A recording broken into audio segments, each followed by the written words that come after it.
Siyabingelela konke amagumbi omhlaba sithi abantu mabaphile. Angizange ngakunzima, angizange futhi ngokulula kodwa ngizwe ngokweluleka. Zimbili izinto engizokweluleka ngazo namhlanje. Nokuzwa abantu bekhuluma ngomhlume kaNhloyile. Mhlume kaNhloyile, abanye bathi Mhlume kaNhloyiya.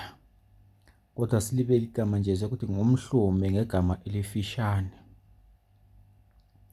Sinabantu abasebenza emakhishini ebalungwini abatshelwa ukuthi isihlahla usinakekele lesi, ethi ma ethe wasithinta umlungu abe yaxabana naye.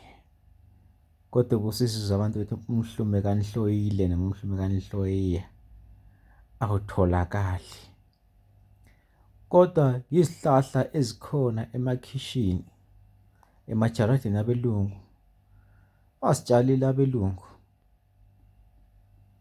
And besitshalile kunjalo mangabe ucultivator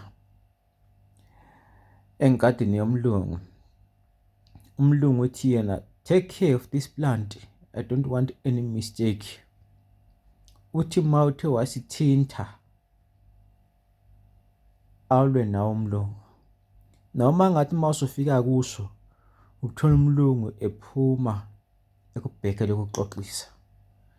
Mhlume kaNhloyile isihlahla ezitholakalayo nasekhishini, emakhishini lapho lisebenza khona bafowethu. Abelungu basitshalile into nje ukuthi isihlahla awusazi. Futhi nathi sinjena singabe lapha ngeke sisisasazi sikubonise sona. Ngoba uzozithola ngesikhathi usugubhe isihlahla somlungu sonke wasiqeda. Kathi-ke kunesiko mangabe ungumuntu ohlakaniphileyo, usho ubuye ku-inbox wami usho ukuthi mkhulu ngicela isithombe somhlume kaNhloyiya noma umhlume kaNhloyile, ngizokuthumela sona ngikubonise sona. Mibili imihlobo kaMhlume kaNhloyile mina engiyaziyo engakukhomba yona ukuthi lo ngumhlume kaNhloyiya obomvu, lo ngumhlume kaNhloyiya omhlophe. Kodwa-ke mangabe sengikukhombe wona, ungagubhi isihlahla somlungu sonke.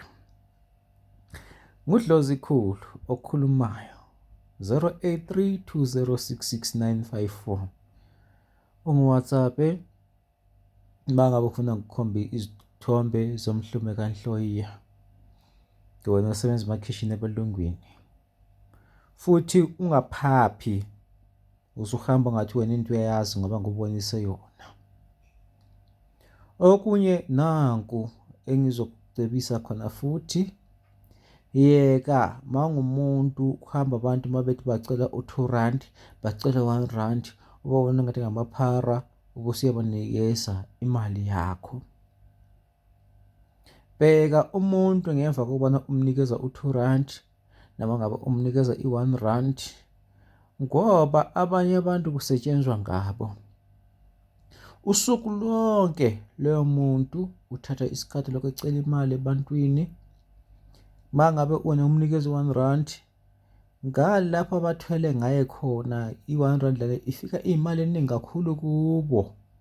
2 rand lona ufike imali eningi kakhulu kubo. Ningizwisise kahle. Wona uzoqhuba uthi umuntu uyamzwela. Kathi-ke umuntu usengumkhovu ngakubo. Usebenzela umndeni wakhe. Uthi mawumnikeze u2 rand leyo muntu, noma ngabe umbona ngathi yiphara, kathi unikeze umkhovu, imali igcina ivaleka kuwe. Ubusiyazibuza ukuthi kwenzakalani kathi imali ungasenayo. Ngoba uhambile ebantwini bakusiza kodwa uthola ukuthi imali ayisangeni kuwe. Yingoba usuke unikeze umkhovu umuntu abathwele ngaye.